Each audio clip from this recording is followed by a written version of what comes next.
Welcome to திவ்யநிதி YouTuber. இன்றைக்கி என்ன பார்க்க போகிறோன்னா, காடை கிரேவி எப்படி செய்கிறதுன்னு பார்க்கலாம். அதுக்கு இங்கே ஒரு பாத்திரத்தில் 4 காடை க்ளீன் பண்ணி சேர்த்துக்கிறேன். கூடவே 1/2 டேபிள் ஸ்பூன் மஞ்சத்தூள், 1 டேபிள் ஸ்பூன் மிளகாத்தூள், 1 டேபிள் ஸ்பூன் மல்லித்தூள், 1/2 டேபிள் ஸ்பூன் கரம் மசாலா, இதுக்கு தேவையான அளவுக்கு உப்பு சேர்த்துட்டு கூடவே ஒரு லெமன் புழிஞ்சு விட்டுக்கலாம். சின்ன லெமனாக இருந்தனால ஒரு லெமன் புழிஞ்சிருக்கேன். 1 டேபிள் ஸ்பூன் தயிர், 1/2 டேபிள் ஸ்பூன் இஞ்சி பூண்டு பேஸ்ட்டு சேர்த்துட்டு நல்லா மிக்ஸ் பண்ணி இது ஓரமாக வச்சிடலாம்.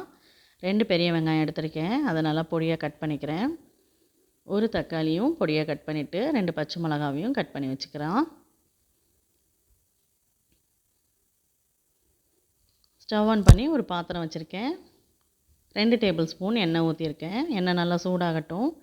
சின்ன துண்டு பட்டை, 3 கிராம்பு, 1/2 டேபிள் ஸ்பூன் சோம்பு, கொஞ்சமாக கருவேப்பிலை, நம்ம வெட்டி வச்சுருந்த பச்சை மிளகாய் வெங்காயம் சேர்த்து நல்லா வதக்கி எடுத்துக்கலாம்.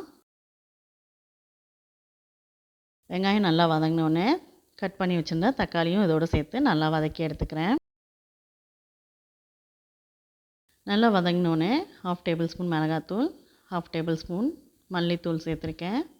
கொஞ்சமாக மஞ்சத்தூள் சேர்த்து நல்லா வதக்கிக்கலாம். நல்லா கலந்த பின்னாடி கொஞ்சமாக தண்ணி சேர்த்துருக்கேன். நல்லா கொதிக்கட்டும். அது மசாலாவோட பச்சை வாசனையெல்லாம் போயிட்டு நல்லா ரெடி ஆகிடுச்சு. இப்போ நம்ம மிக்ஸ் பண்ணி வச்சுருந்த காடையை இதோடு சேர்த்து நல்லா கலந்து விட்டுக்கிறேன்.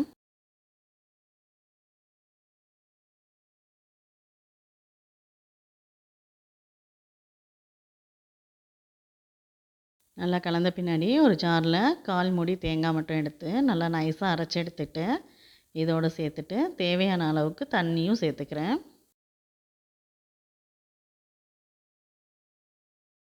தண்ணி சேர்த்து நல்லா கலந்து விட்டுட்டு ஒரு மூடி போட்டு மூடிக்கிறேன். 2 நிமிஷம் போல் மூடி இருக்கட்டும். நல்லா கொதித்து தண்ணி நல்லா சுண்டி வந்திருக்கு. இன்னும் 2 நிமிஷம் போல் இருக்கட்டும். இப்போ நல்லா ரெடியாக இருக்குது. இது கூட 1/2 டேபிள் ஸ்பூன் சோம்பு, 1/2 டேபிள் ஸ்பூன் மிளகுத்தூள் சேர்த்துருக்கேன். காரம் தேவைப்பட்டால் இன்னும் கூட சேர்த்துக்கலாம். இதை நல்லா கலந்து விட்டுக்கிறேன். இதுக்கு தேவையான அளவெல்லாம் டிஸ்கிரிப்ஷனில் இருக்குது, செக் பண்ணிக்கோங்க. இந்த கிரேவி சப்பாத்தி, இட்லி, தோசை கூட சாப்பிட்றதுக்கும் சாப்பாட்டோடு சாப்பிட்றதுக்கும் ரொம்பவே நல்லாயிருக்கும். ட்ரை பண்ணி பாருங்கள். இந்த வீடியோ உங்களுக்கு பிடிச்சிருந்ததுன்னா லைக் பண்ணுங்கள், ஷேர் பண்ணுங்கள். சென்டரில் இருக்க லோகோ டச் பண்ணி நம்ம சேனலை சப்ஸ்கிரைப் பண்ணிக்கோங்க. தேங்க்ஸ் ஃபார் வாட்சிங்.